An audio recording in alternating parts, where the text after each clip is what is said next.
अरे किरौरे किरिया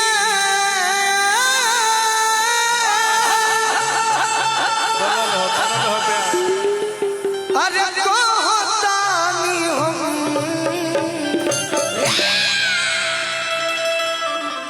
ए राजा कहियो माहुर खाके मर जाई पियल ना छोड़ब तो कुछ कर जाई ए राजा कहियो माहुर खाके मर जाई पियल ना छोड़ब तो कुछ कर जाई। डिम्पल जी आप कल दिन में याद से हमको फोन कीजिएगा तो आपको हम बताएंगे कि हम आखिर खाते क्या हैं। आपको लगेगा कि जरूर कुछ हम गलत खाते होंगे। नहीं कुछ अच्छा खाते तभी अच्छा गाते हैं। रौरे किरिया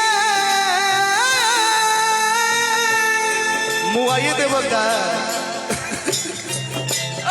अरे कहतानी हम ए राजा कहियो माहुर खाके मर जाई पियल ना छोड़ब तो कुछ कर जाई ए राजा कहियो माहुर खाके मर जाई पियल ना छोड़ब तो कुछ कर जाई। बोलू जी छोड़ा छोड़ा ओ छोड़ा छोड़ा कलैया सैया भोर हो गई छोड़ा छोड़ा कलैया सैया भोर हो गई तड़का अंगरवा अंजोर हो गई तड़का अंजोर हो गई छोड़ा छोड़ा कलैया सैया भोर हो गई छोड़ा छोड़ा ए राजा कहियो माहुर खाके मर जाई पियल ना छोड़ब तो कहियो मर जाई ए राजा कहियो माहुर खाके मर जाई।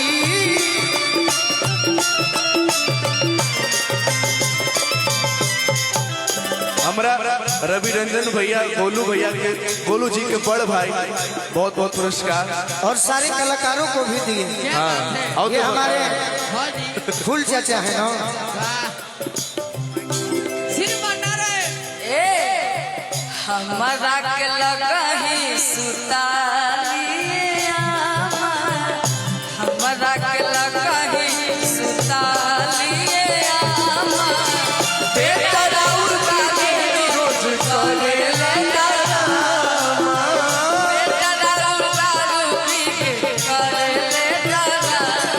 ए राजा कहियो माहुर खाके मर जाई पियल ना छोड़ब तो कहियो मर कहता डांस का जवाब नहीं है दीदी जी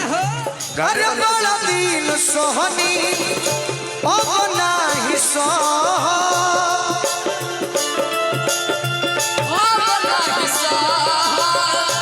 आवतानी पी के रोज अम्मा जी से कह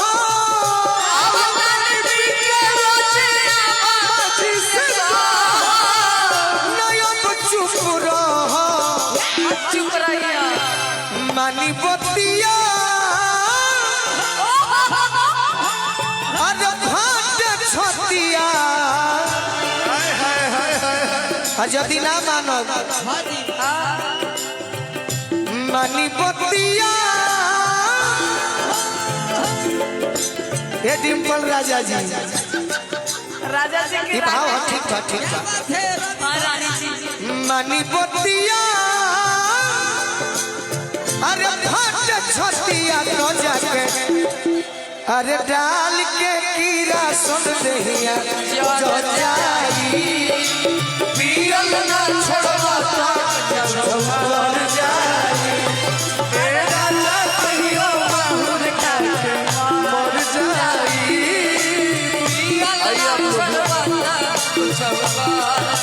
भैया